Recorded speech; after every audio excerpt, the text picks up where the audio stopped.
Good evening, Razorback fans. We want to welcome you to the weekly Women's Sports Report presented to you by Lee Distillery in Middleton, Maryland, and powered by Hot Works in Springdale, as well as Bet Online betting, free contests, live scores for any sport or game imaginable. The fastest and easiest way to bet on all your favorites. So head on up, join 80% first deposit. Make sure to use your promo code BLEA rewards. Bet online where the game starts. And tonight we are honored to have Danyelle Musselman join the show. We had you when you were first getting your feet set and I saw and just talk about your broadcasting days. So again, appreciate you coming on tonight and talking some women's sports. And another thing is all your charitable work you do, and we'll get into that as well. Awesome. Thanks so much for having me. Excited to be on. So we talked about recorded, and I'd seen that we were at a basketball game. Your pink or purple suit on, and it just made me get to thinking that I wanted to start do more for charitable work, not just what we've done for the women's programs at Arkansas, but what better person to have on than you're in West Arkansas for all the things you've done. You've got your feet set in Arkansas, and then it's like you hit the ground running. And so I guess just really the things that you've been able to accomplish in Arkansas since you've been here, and what organizations and committees you've been a part of. Oh my goodness, where shall I begin? It was really cool. I got a phone call from the late Cameron Smith, who was working with the Cancer Challenge when I was still in Reno, and he said, "Hey, we've got this event coming up. I know that you're heavily involved in cancer and cancer research and different things." And so literally, I think I was here. I wasn't even moved into our house, and I got a chance to go to that event. And honestly, it's just kind of grown from there. Some things have carried over from Reno where we lived. I was on the Make-A-Wish Foundation board there, and I was able to then join the Make-A-Wish Mid-South region board. So I'm the market chair for them. And that's been really exciting. My passion really is cancer. My mom's a breast cancer survivor. She lost both of her parents to cancer. And really, who doesn't have a cancer story where they've been touched or someone that they know and love has been touched? And so that really just kind of started out small. Our first year here, I had an event at my home. The Pat Walker Foundation came in and sponsored and helped me curate an invite list. And the National American Cancer Society board really looked at us and looked at what I did and saw my passion and said, you know what, we really want to raise some money and bring a presence back to Northwest Arkansas. So they hired a staff member to work with me here. And that's how the Suits and Sneakers Gala was created. We've now had two, and we're working on our third year. We've raised close to $1 million in those 2 years, which it's unbelievable. And it just speaks volumes about the support of the state. So that's my big project that I work on. I'm also on the board at the UAMS Cancer Institute, and I'm on the board here in Fayetteville with New Beginnings, which is a transitional housing community. I had no idea that there was a homeless issue in Northwest Arkansas, and some good friends of mine kind of exposed me to that and exposed me to this project that's doing something to help. So I'm a part of that. I'm also on the committee for the Color of Hope Gala with Children's Hospital.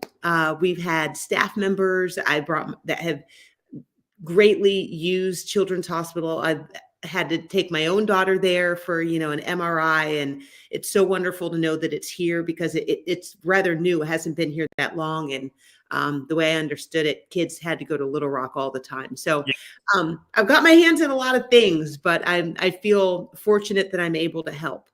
And you talked about your stuff with the Make-A-Wish Foundation, and we see it on TV. And, I've always wanted to kind of be a part of something that big. Just what is it like to go be behind the scenes and really be a part of changing these kids' lives and being able to give them something that they will never, ever get to experience or witness or be a part of? And also, just a lot of people focus on the kids, but, you look at the parents, and I think that's just as touching as it is the kids, because it's like we get to be normal, and we'll go into more of that later on with what I deal with in my son. But yeah, it's as a parent, it means a lot different that you get to see that kid smile, Yes. knowing what y'all have all been through together as a family.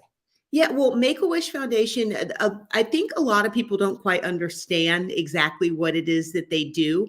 They think that it's only for terminal kids, which it is not at all. Most of our Make-A-Wish kids go on to lead long, healthy lives, and has nothing to do with your financial background. It's about someone coming in and doing something for your family. Because if you're a parent and you have a child that is sick, it affects your entire family. You know what I mean? From siblings to moms and dads and everything. And so it's not about, could you afford a vacation, or could you afford a playhouse or anything like that? It's about someone coming in and doing something for you, for your child and for your family. And really, for these kids, doctors have gone on record and said that it is a form of treatment, and they see greater outcomes in kids that have been granted wishes. So that's really, really cool. And it's something I like to expose my daughter to.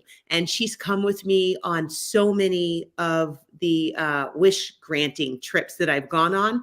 And as a mom, I would love for my daughter to also get involved in philanthropy whenever she's older, or even, starting at her age. But it's not something that you want to pound into your kid, like, this is what you need to be doing. You need to be helping other people.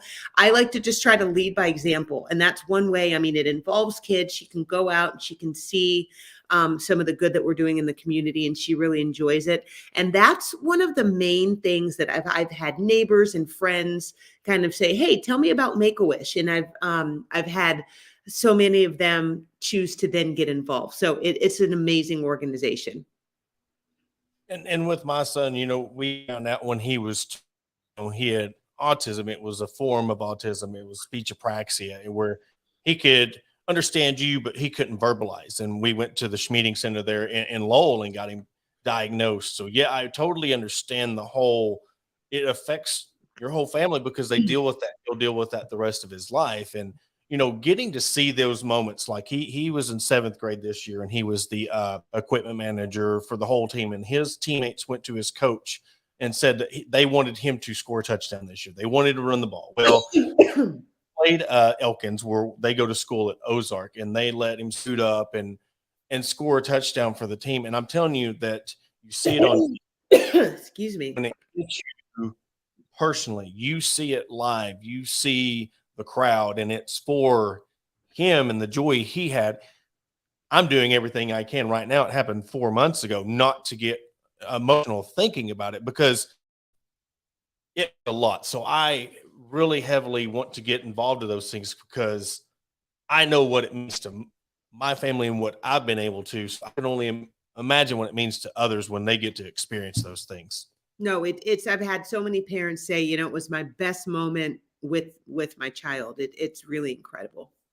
And another thing with sports and putting those two things together, sports always finds a way to heal, to bring people together. We can go way back to, you think about 9/11 when that happened. And one of the biggest things I remember, when President Bush threw out that first pitch in the World Series, and how it brought the whole stadium together. So I love how sports and intertwine, like what you do with your suits and sneakers. You bring sports into a gala like that, and how that's been able to be embraced and really bring people together from all sorts of walks of life.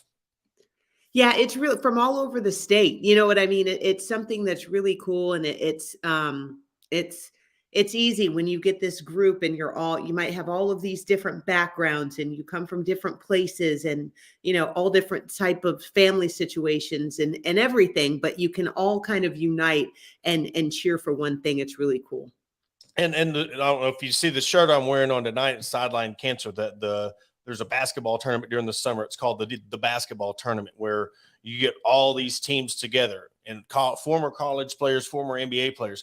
But I've seen since 2014, there's so many teams that get, like Sideline Cancer. They form for, ALS and Sideline Cancer, autism. I mean, there's even one for mental awareness. I mean, so you get somebody on the big screen like ESPN and you're playing for a cause. I mean, there's teams like, I think Sideline Cancer made it to the finals and they raised like $500,000 for their charity, and there's the person who started it, her husband died of pancreatic cancer, and it's just a movement. So that's another thing, when people give the joy that you see what it means to those who work their tail off to put this stuff together. It's a 24/7 job. So people like you and the people out there with Sideline Cancer, Autism Awareness, and Make-A-Wish, I tip my cap to them because I know how much hard work and emotions. It's hard not to do something like what you do and then try to compartmentalize that and not take that home with you. Yeah, no, absolutely. But I mean, whenever you were just talking about the different teams and all that, that's when you have a platform that you can do good, you know what I mean? And that's the same thing with those teams. They get that big opportunity to be seen on national television. And I feel for myself, my husband's job gives me a platform. I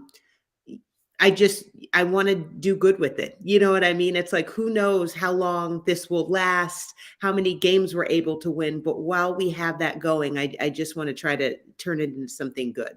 And in your time in Arkansas and the 3 to 4 years you've been here, just talk about just how y'all have been welcomed, embraced. And did you see yourself here 3-4 years ago of just how much you've been able to do, and just like you said, your neighbors and people coming up to you wanting to help out, wanting to know more about that? Did you see this being as successful as what it was 3-4 years ago? Oh, no, it's beyond. It honestly is so far beyond my wildest dreams. And now I look at our Suits and Sneakers Gala, and I can't believe I'm saying that my goal is to make it $1 million event. And I had never thought that was even possible. Like I said, it started with just 60, 70 people coming over to my home. So to think that that's going to be a reality, I believe, in the next few years, completely blows my mind. But what's special here is that, the University of Arkansas is the only major Power 5 school in the state. You know what I mean? There's no, when we were at the University of Nevada, there was UNLV. So the state's kind of split. And then, they have a professional football team. There's no professional football team. You know what I mean? No professional sports, no other major BCS college. So people all around the state cheer for the Razorbacks. And that's really unique of Arkansas. And so I'm not surprised by what I've been able to do in Northwest Arkansas, but the amount of times I've been able to get in Little Rock and get involved in something there. I went down to Magnolia, where my dad was actually born and raised, and was able to attend and speak for a Boys and Girls Club event. I'm heading to El Dorado later this week to speak at a heart event. So that is what blows my mind. And I've never been able to do anything like that before. And it just shows you, the power of the Razorbacks across the entire state of Arkansas. And we'll transition over to, what this show's about. And that's the women's programs at Arkansas. And I kind of wanted to, bring that into what you do. How much has that impacted your success in being able to, it's not just you go to these schools and they're a football school or they're a basketball school. Success year round. And when people are happy year round, they want to give year round. So it's like, how is the rise of, and you being a woman in sport and being that one of those pioneers, what has you've seen the effect in the time you've been in Arkansas and people seeing what Courtney Deifel and Coach Neighbors and Coach Hale, how has that really impacted your drive to what you're wanting to do? Oh, it's incredible. And, our athletic director, Hunter Yurachek, really preaches family. And that's a reality. Like, it's not just a word that we wear on our shirt. And that means for us, going to soccer games, going to softball games, going to track meets, and doing all of the things. And whenever those teams are successful and so exciting to watch, how can I forget gymnastics? and knowing those coaches, you know what I mean? And having friendships on a personal level and really pulling for them. It's one of the reasons why the University of Arkansas is so special, to be honest. And just, gosh, they set the bar so high, it puts the pressure on us. We're trying to keep up with those teams. So no, it's incredible. And I think you mentioned it really keeps the energy going year round. And it's like, as soon as we're wrapping up, then we've got the opportunity to get over here and go and watch this team. And, through the summer, then we're watching this team. It just makes it a fun environment. And I think it keeps everybody in the state excited about everything Razorback.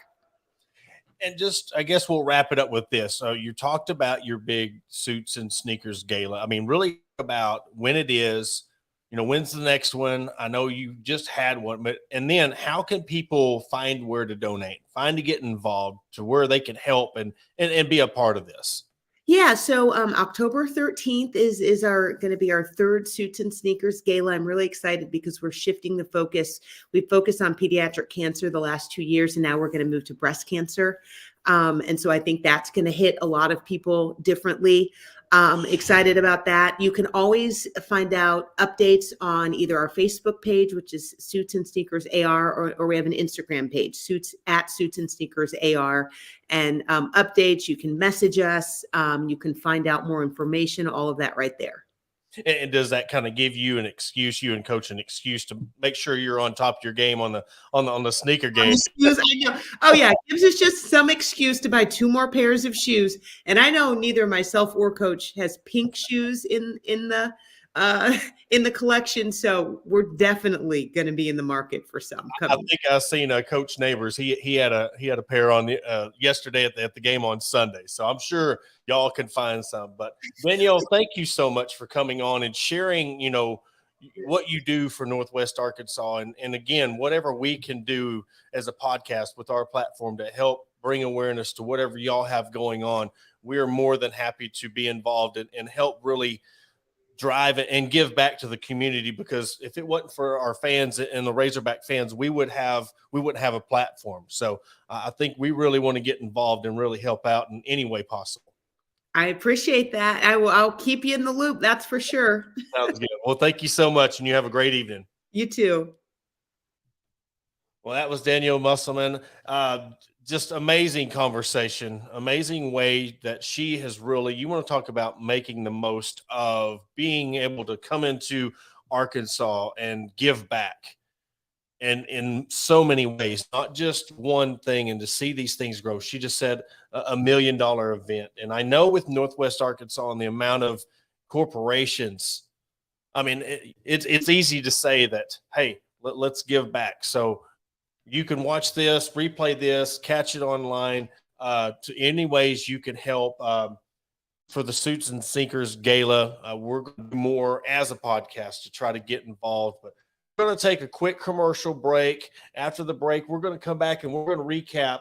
Again, this is the first hour show presented to you by Fordham Lee Distillery Bet Online, which is powered by Hotworks out of Springdale. We'll come back and jump right into the women's sports and talk about our special giveaway we have that includes Hotworks in Springdale right after the break. Shelby Taylor Trucking serves all your timberland needs in South Central. With over 50 years in the industry, Shelby Taylor Trucking has established themselves as trustworthy leaders in the industry. From planting to harvesting to hauling your timber, Shelby Taylor Trucking is ready to serve you. Follow them on all social media platforms at Shelby Taylor Trucking. Learn more by visiting their website at staylortrucking.com. That's staylortrucking.com. Drugstore of Sheridan, Arkansas, has been the top pharmacy in all of South Central Arkansas since 1895. They were also the 2020 Good Neighbor Pharmacy of the Year. They not only fix you up with your prescription with timely and friendly service, but also an elite gift shop. All your OTC needs, baby and wedding registries, tuxedo rentals, and much more. They're located at 821 North Rock Street in Sheridan. Give them a call today at 870-942-5121. And welcome to the Hog Talk podcast. Again, like we announced last week, we have a new sponsor to the 30-minute show of the Hog Talk podcast, the weekly women's sports report, and it is the Hot Works studio in Springdale. It's located in Harbor Meadows on Sunset Avenue next to the First Western Bank and across from the Seven Brew. I've been there a couple of times, and I'll tell you what, I mean, they have the spin bikes and the rowers. They also have Pilates and bands, and you're working out in a sauna. I know that does not sound too appealing to those out there, but I'm telling you, I was skeptical. I went in there. I'm going in there probably 3-4 days a week now too, and it's a burn. I mean, it's set on 125, 130, and you're in there on the rower, you're in there on the bike. So I mean, it's a good time.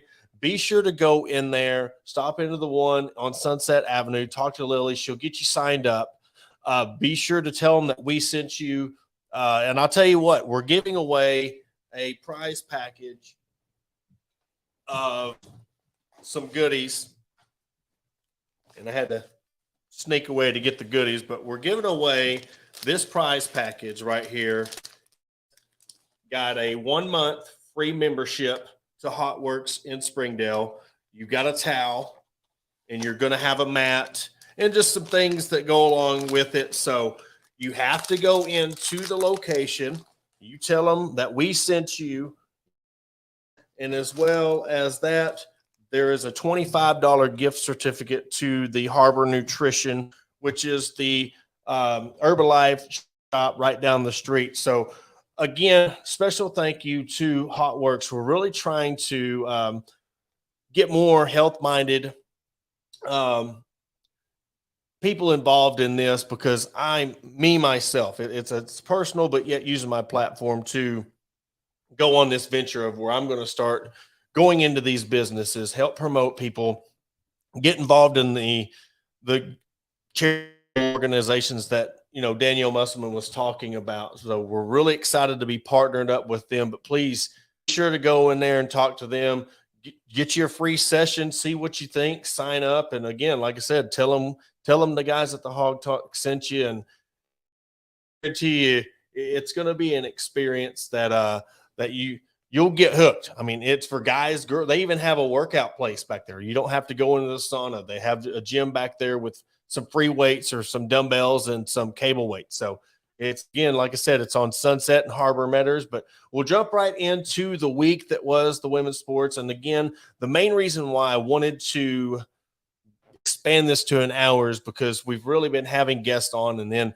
not really doing a recap of what's been going on. And with softball kicking off, basketball season winding down, SEC tournament, which again, if we've mentioned or not, we will be there in Greenville, South Carolina on hand for the SEC women's tournament. I'm going to partner up with Pig Trail Nation and bring you content for the podcast, and I will be bringing you content and sending it to Pig Trail Nation. I really want to thank Alyssa Orange for allowing me the opportunity to head to Greenville and be a part of the women's basketball tournament. And, it's been a rough kind of go for this season. They hit a big patch where just went on a losing streak, just kind of lost their funk. And playing LSU and South Carolina back to back, I don't think, if you've seen that game and just how South Carolina dominated LSU, but it was at South Carolina. You lose to LSU by 3, and then you get, you have to give it to South Carolina, the best team in the country. When you beat the number 3 team in the country by 20, I know it was a big loss. It was a bad loss for Arkansas, 92-46, but it just caused I wouldn't say a downward spiral. It just got them in a funk, and they lost 4 in a row, beat Auburn 54-51, heartbreaking loss at Vanderbilt 78-70, but really, really bounced back yesterday against Missouri, 61-33 over Missouri. And for this team to be in this spot, they were picked 4th in the conference. And just to hit that downward spiral, they're still sitting, right there, 500 in the SEC. So, it's the really, really good thing about this is the fact that the season and the seeding in the SEC women's tournament is far from over. I mean, it really is. They are sitting at 19-8 overall, 6-6 in the conference. And if you bring up standings, they are sitting at, they're right behind Mississippi State. Mississippi State 7-5, Alabama's 8-4, Ole Miss is 8-3, Tennessee, which they play on Thursdays, 10-2. So, I mean, Thursday's game is going to be very important to really, when you get your mojo back, you want to keep it rolling. And Coach Neighbors was talking about peaking too soon. And, you know, there was probably some things going on that we didn't realize. And that's just the nature of college basketball. That's the nature of, we're dealing with the transfer portal. We're dealing with kids, you know, staying, and you're trying to mesh a whole new team that's used to playing a certain way comes and plays a difference, you know. And this is not throwing any names, nothing. I don't know that much about it, but to hit that lull and to bounce back, and Michaela Daniels basically pretty much when was asked about, you know, what was the changes, what was the biggest changes that Coach Neighbors said after that loss, and you know, she said something that really stuck out to me, was saying that that's our thing. I won't go into specifics because that's ours, and you know. That's a sign of a true leader, somebody who's been here 4 years. You know, we've watched her. We've covered her since she was a freshman and dropping 30 points as a freshman. So for them to come out, Chrissy Carr, big game, 5 for 7, had 18 points. I mean, the team, they just looked like they were ready to be there on defense, had a hand in their face. And what we asked after the post-game press conference was, you know, just the issues of the other team's guards were really able to get in and score at will. Now they were able to hold Missouri to 1 for 15 from the three-point line, did not have a single person for Missouri in double digits. And I know, you know, Missouri isn't the best team. I mean, they're right down there at 9th, you know, at 4-8. I mean, they're not the worst team, but worst team. But so yet, I mean, Texas 11, Vanderbilt 2-10. So, but Missouri, Arkansas's beat them 9 times in a row. That's one of them reset wins. I'm not saying they're ready to go on a 5-0 run and win 5 in a row or whatever, but I know that was, you know, we'll talk about getting your team chemistry back, giving your belief back that you can win. Chrissy Carr after the game said, "We've always been the same team. We just haven't been shooting well. We haven't been doing certain things well." So hopefully this game on Thursday night in Bud Walton Arena, you're playing against Tennessee. Kelly Harper has done an amazing job. And that's what a lot of these people do not realize when we're talking about the SEC. You do not realize how hard it is to win this league. You've got LSU at 11-1, South Carolina 12-0, Tennessee's 10-2, Ole Miss, which you had that game won at halftime and you let them come back. They're at 8-3. Alabama's 8-4. Mississippi State 7-5. So the depth of this team and the depth, other than South Carolina being on LSU's level 2, and then you got the rest of the SEC right there. It's a tough league. And then when you have to play at LSU, at South Carolina, you got Tennessee, you're playing Ole Miss, which – you know, Alana and Marquisha came back and had a heck of a game, being a Springdale kid on a mission. You know, Coach Yo's done a great job there at Ole Miss. So, and then, of course, you've seen what Shea Raff's done at Vanderbilt. I mean, one of my personal favorite players. Right behind me, you see the UConn. She played for that team, played for Gino. So when you play for the best, you're going to have that same dog in you when you are coaching. And she's kind of, I told Christina Long of the Southwest Times that I think Vanderbilt this year is last year's Auburn. Just you're trying to get your new coaching staff. And I want to say getting to meet them after the Vanderbilt game, talking to that coaching staff, amazing bunch of people who believe in their program. And that's not sugarcoating it. They really believe in their program. And that's hard to do in a place like Vanderbilt. You're not a Tennessee. You're not a South Carolina. You're not an Arkansas. You're not a Stanford. You're going into Vanderbilt, which other than baseball, that's seen as a school that cares about anything other than their academics and their baseball team. But for you to get to go into Vanderbilt and care about the program and try to, build that program up. I mean, yeah, they're 2-10 in the SEC, but they're, 11-15 and overall, but they upset some teams. They've beat some teams. So the last 5 games of the season is going to be tough because we've seen where they've been and we see where they need to go. You want to do your best to, I think, top 4 in the conference is a lot to ask. I mean, because you're sitting at Ole Miss is sitting at 8-3, and then that 4th spot you're sitting at 6-6. So I think there would be a lot of things that would happen to unfold for that to go down. But the good thing is you still end up, you go on a little bit of a run, you win some of these games, and you end up getting a 5th, 6th seed. The bracket has not officially come out on when the games are, but you're looking more likely than Arkansas is going to play on a Thursday. I mean, that's just the way it's kind of going to shape out to be, that they're going to play on Thursday. What time? I think it starts at first game's at noon, and of course, you know how a tournament goes. They play 30 to 45 minutes after the first game. But again, we will be there giving you all the live coverage, post-game comments, pre-game practice. They got Tennessee at Georgia, at Mississippi State, and then they end the regular season Sunday, February 26th against Texas A&M. And then, of course, the SEC tournament will be held in Greenville, South Carolina on the 1st of March, which, again, like I said, more than likely they'll play on the 2nd. Moving on to the softball team.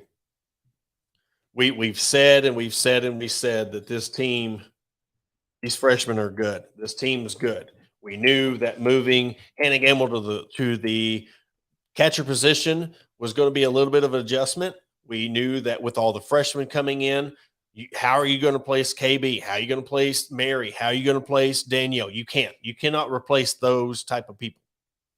You've got to hopefully bring in some others that can be themselves. And again, bring it. What do? Natalia Rio, freshman of the week, 5-0 in the weekend. And I'll say this, they ran through the first 4 games of that Rebel kickoff. They started off with an 8-0 win over Weber State, then beat UNLV 11-0, another 11-0 win over Weber State, beat Southern Utah 10-2. The game against Baylor, up 8-1. You think, all right, here we go. We got this in the bag. Baylor comes back and gets it 8-7. Then Arkansas gathers themselves, dusts it off, and then ends up winning 11-7 over Baylor. They've played Baylor the past 3 or 4 years. They've played them a couple of times. I think Baylor's come to Arkansas and played in one of their invitations, whether it be the Woo Pig Classic or the Razorback Invitational. So these two teams are very familiar with each other. So you see Baylor, they're not ranked, but you're like, well, they gave up. Man, that's just how softball is. You go but look at the Kentucky series last year. You look at some of the series that Arkansas had last year, and some of these games, they were up, and then they ended up coming back and dropping. We've seen what happened against Texas. You win the first game, and then you lose 2 in a row. This team's on a mission. There is a lot of speed, and when you have somebody like Natalia Rio going 7 for 11, 6 for 36 batting average, 5 RBIs, but then you have Spriggy. Moved her from second short over to third, I think, which is going to be a huge help for her staying healthy. We've talked about that a couple of times with her being healthy and reliable. You go 6 for 12, 16 total bases, 12 RBIs, and 3 home runs this weekend. I mean, it's incredible to see her swing looked like Danielle Gibson's swing. I mean, it's just, she's 6 foot and just has that sweet lefty swing. And then Rylan Hedgecock went 400. She went 4 for 10, 6 RBIs. Reagan Kramer, 2 RBIs, 4 for 11. Kylie Halverson, that's the one that I've really been on from the get-go of seeing her play and putting her at first base, 5 for 15, 8 RBIs. So you just look, they had 48 RBIs to 8. They only gave up 8 RBIs, earned runs or runs batted in, to their opponents. They had 11 home runs. Their opponents only had 1. 10 doubles and 42 hits. So they hit their opponents this weekend 42-15. And that's incredible when you talk about so many questions when you're talking about this team to what they did. Now, again, this next weekend, we could throw this whole weekend away. It was congratulations. They had a great start to the season. But I'm going to tell you right now, you go to the Clearwater Invitational, and it's a 16-team invite to this thing, and it is being tabbed as the elite invitational of the year. They start off right off the bat, number 4 Florida State. Then they turn around and play 19th ranked Duke, Christina Foreman's old team.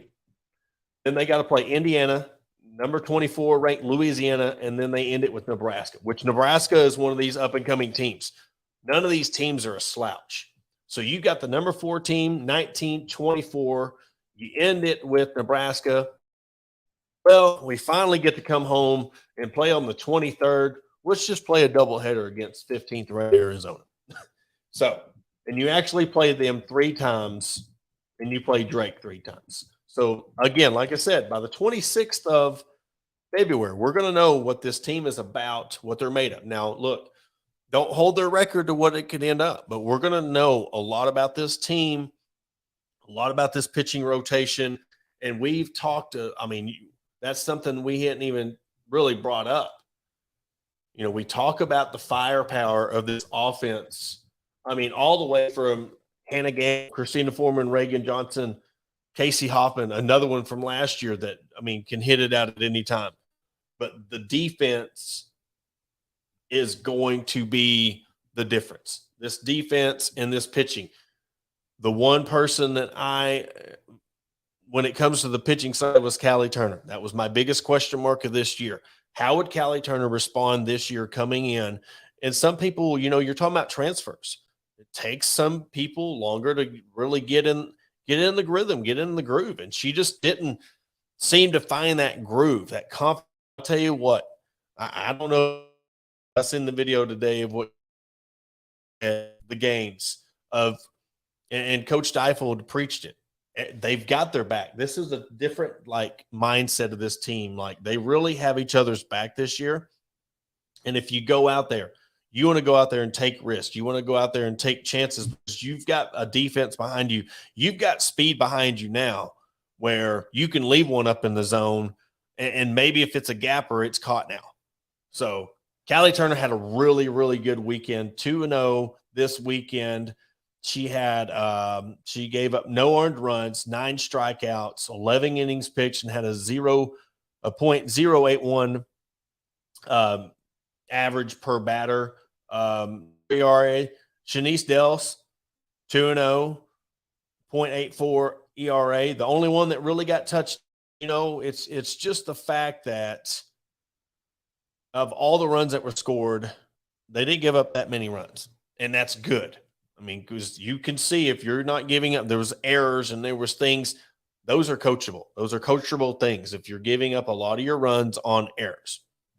So Hannah Kamazin, the freshman, Robin Heron, freshman, Nikki McGaffin. You got 3 freshmen. And Coach Deifold said you're going to see 5 pitchers this weekend. You've seen all 5 of them. Hannah, Nikki, and Robin, they're the truth. Robin has been working really, really hard. Hannah's really been working on her stride. Nikki can throw – they can all throw gas. in the years that I've covered this team, I mean, this is one of the most exciting ones. I can't wait to watch them play on the 23rd. I mean, I just cannot wait for that doubleheader against Arizona. It's going to be very good. I mean, I can't wait for this weekend to see how they start off and play against Florida State. This is really going to test this team. It's going to test this team to where they're at. And hopefully they go down there and have the same success. But going back to that Baylor game, you know, you give up an 8-1 lead. They bring it back to 8-7. I think they really needed that game. You can't – it's hard. Yes, you want to win every game. But if you go in there and you start blowing 5, 6, 7 teams out in a row, and then you go get battle tested, it's very, very hard. I think it's harder to play up to competition than it is to play down. I mean, I just think you could play up, but how many times you're going to have to play up this next weekend is going to be hard. It's easy to do it for one game. We've all seen teams do it for one game, but when you got to do it for a whole weekend in 5 games, it's going to be fun to see. This team is going in the fans. Holy moly, the fans. That's one thing I wanted to bring up when we were talking to Danyelle, is just the amount of fans, the support that follow all these programs. Coach Neighbor said after the game yesterday, you know, you're going on 4-game losing streak. You win one, you're going on, you know, have a heartbreaking loss. You're sitting at 6-6 with so much promise. A game that was against a lower ranked SEC team on a Sunday at 2:00, 4,500 showed up. And what I tweeted out and what I put out there is, if you think that these kids don't see those fans and be like, all right, they still believe in us, they're still here. It's hard to put that in context in a tweet, but for them to come out and say, we seen the line and that motivated us.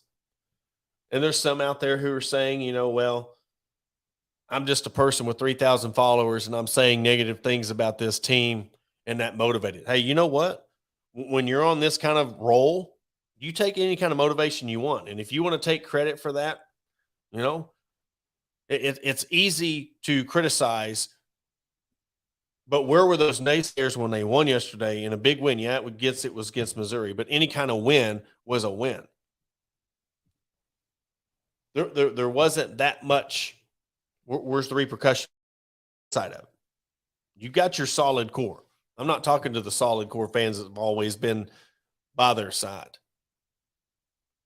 But if you're going to criticize, which I will say this, and I have talked to many people who, you know, they get real sensitive when you criticize the women's programs. And how can you know, if you were just, let's just throw out that Vandy game. I'll be quite blunt and honest about it. I think the criticism, everything was warranted. To play a game the way they played, to barely escape out the win at home, and then you go out and play the game and get beat the way they did. And knowing that things are going on, knowing how important this season is, the promise, they have every right to be upset and disappointed in the team. It's when you're calling for someone's job who has meant so much to this state. I mean, where was this team at before Coach Neighbors? Where was the softball program before Courtney Deifel? Where was the soccer program before Coach Hill? Where was the gymnastics program before Jordan Weaver? Look at the golf program, Shauna Taylor. Look at the swim dive team and Coach Harper. The tennis program, Coach Sanchez. All these coaches are buying into this school and buying into these teams. So, yeah, criticize. If they're doing bad, because you know what? We can say what we want, but if the football team would have lost to Vanderbilt, and this is the main point about it, if the football team would have lost to Vanderbilt, the sky's falling in. Totally warranted. So you got to do the same, because now there's expectations. You've built your foundation. Every one of these women's programs have built the foundation. Now the expectations come with the foundation. You're not a middle of the pack program anymore. You're winning SEC championships, and of all the schools in the SEC, you're at the top of SEC championships among all the sports. So there is the expectations, but you want that. You don't want to mediocrity. But if you wanted to be treated equally when it comes to the success, and it's not just let's talk about the good things, we're not going to talk about bad things, but you have to. So, you know what? Every time Arkansas loses a game and there's flooded with comments how bad they played and this and that, I let those ride because the fans are entitled and being frustrated. You know, for me personally, I'm glad they're frustrated because that means they care. 4 years ago, they didn't care in a win. They'd been like, who cares? It's women's sports. Let's talk about the men. Now the fans are passionate about the women's programs. When they lose, they're like, man, this sucks. But don't call for a man's job. When and this is the first year Coach Neighbors has faced any kind of adversity like this when it comes to the expectations of a season and really not meeting those expectations. The team not really living up to the preseason hype. You know, this team was picked fourth, like I said. Fourth place is 8-3 right now. You're sitting at 6-6. So you're 2 games off of where you should be or where you are expected to be at this point. That's okay.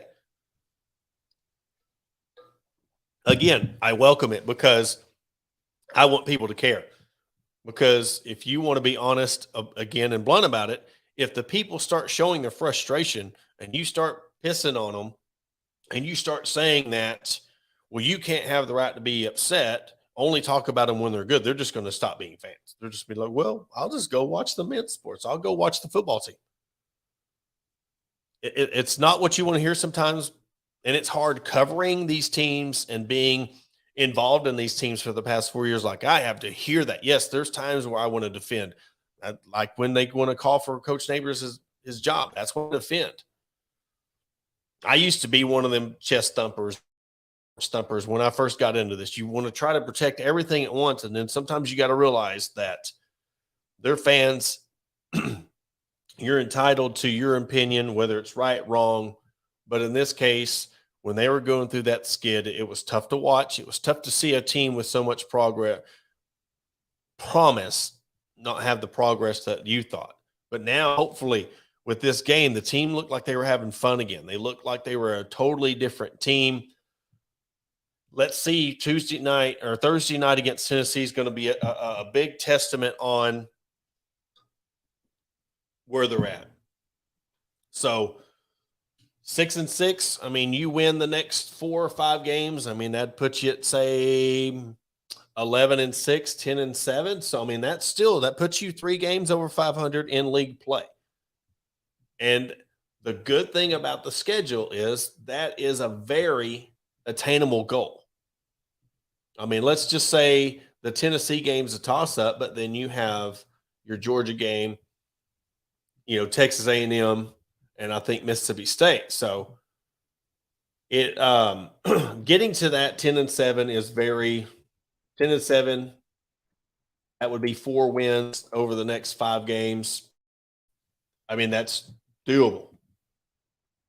So Tennessee, Georgia, Mississippi. So you got 4 games left. So even if you go 3-1, I mean, that puts you at 9-7. Hey, you know what? That's better than last year. So, you know, in a way, yes, we've seen these drops and they should be a lot more in the win column. But when you look at last year's team, I believe they went 7-9 last year. 9-7, that's a flip. Hey, let's win all of them. Let's go 10-6. Let's win all of them. Let's run the gauntlet and win our final 4 games and head to Greenville on a little bit of a win streak. Like I said, they were 18-14 last year, 7-9 in conference. So, you know, we'll see what we got headed, but we'll move on to the gymnastics team. And they had what they call a Metroplex, where they have a Metroplex Challenge in Fort Worth, where have other teams you went up against. And I tell you what, I'm going to bring up Lauren Williams, hometown Hogs Plus. Look, I tell you what, Hogs Plus has done an exceptional job in covering the women's sports. Again, when I first started, it was Paul Boyd, me, and Big Trail that really consistently pushed it out there a lot. Now you've got Hogs Plus following the gymnastics team, Hogs Plus following the soccer team, swim team. All these teams are getting the love that they deserve. And it's really awesome when you've got a hometown kid for the first time since 2012, just having the success, not just being, I mean, she's killing it. Lauren is absolutely killing it on her scores, on the beam. And Fox Plus is doing a feature on her. Tara Talmadge, good friend of the show, has come back. Again, she said, you can't keep her long. So hopefully we'll get her on the show here in the next couple of weeks when she gets settled in with her new role. Again, if you want to watch content, go to, Hogs Plus and just see everything that they get to do behind the scenes with all the sports, things that I dream that we could accomplish here at the Hog Talk. So, they had the home meet where they upset LSU, which was just, incredible feat for them to have that. You go up against Florida and you drop that meet against Florida, but you're playing top 10 teams, top 5 teams, and it's a sport where it's individual, but yeah, it's a team sport. You're trying to get your team better. You were playing against Alabama, Oklahoma, Stanford, and you got the team that you outlast Stanford. You ended up scoring a 197, 125. So again, you're showing improvement every time out. They go to Lexington, Kentucky this Friday, and they're back at Barnhill on February 24th. And then on March the 10th, is their second and final meet at Bud Walton Arena. So I'm going to try to be at that one after we get back from the SEC women's tournament. It'll be my first one, so it's going to be a lot of fun to be a part of that.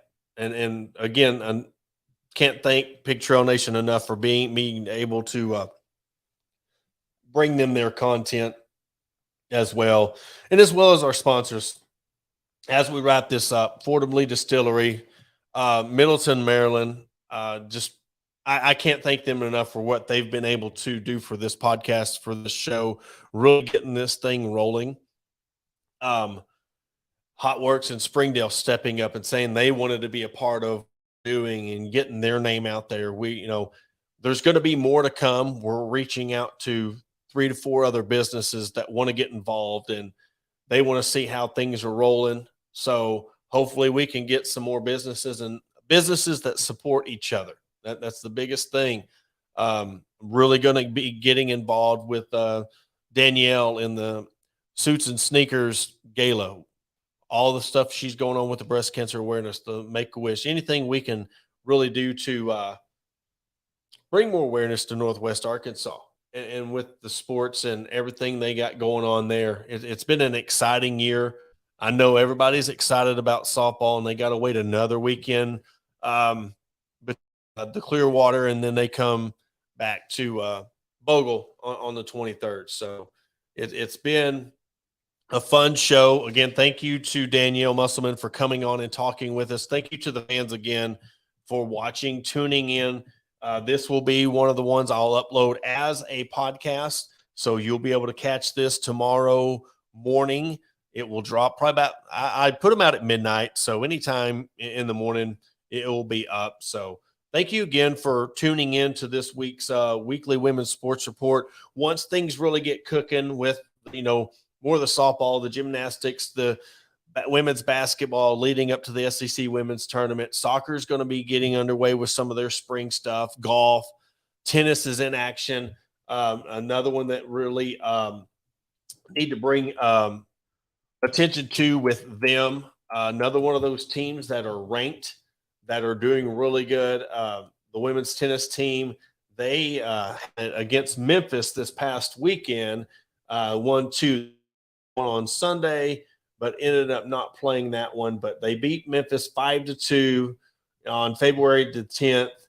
And they're actually, when we had Coach Sanchez on, Kelly Keller, Indiana Spink, Morgan Cross, they're just loaded with talent. Carolina Gomez, she's ranked 4th in the world. I think she said 45th in the world. And then Kelly Keller's 99th. So,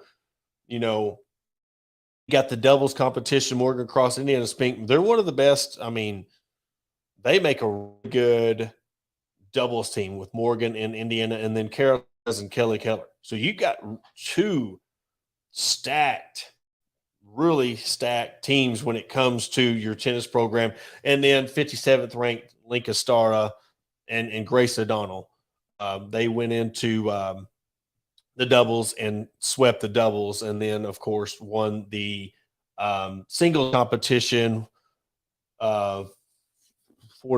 So, but again, that will do it for this weekly's women's sports report presented to you by Fordham Lee Distillery, betonline.ag, and powered by Hotworks in Springdale. Again, please, there's going to be a relaunch of the Fordham Lee product that when we get closer to that, it's going to be good things for Northwest Arkansas when it comes to Fordham Lee, their bourbons, their cream liquor. We're going to be trying to get them in all the stores across Arkansas. They're in right now. They're in walk-ons in Fayetteville.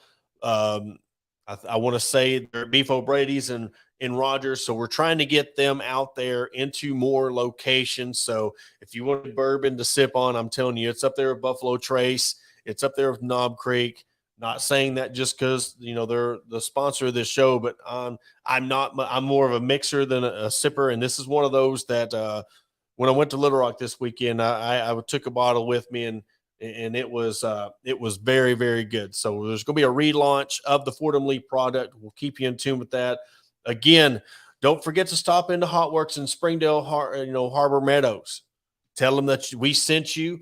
We're going to be giving away the free month subscription or the free month membership along with the backpack. It's going to come with a towel, a towel and a mat, everything you need to do to go in there and do your workouts. So go in there. When we come back from the SEC women's tournament, we will announce the winner. So go in there, take a friend in there, sign up for a free session, get your name, and we'll get you in the contest. But that will do it, and we will catch you on Sunday when we break down another week of Razorback sports. For myself, Porter Hayes, we want to give another shout out to Danyelle Musselman, and that will do it. We'll catch you Sunday.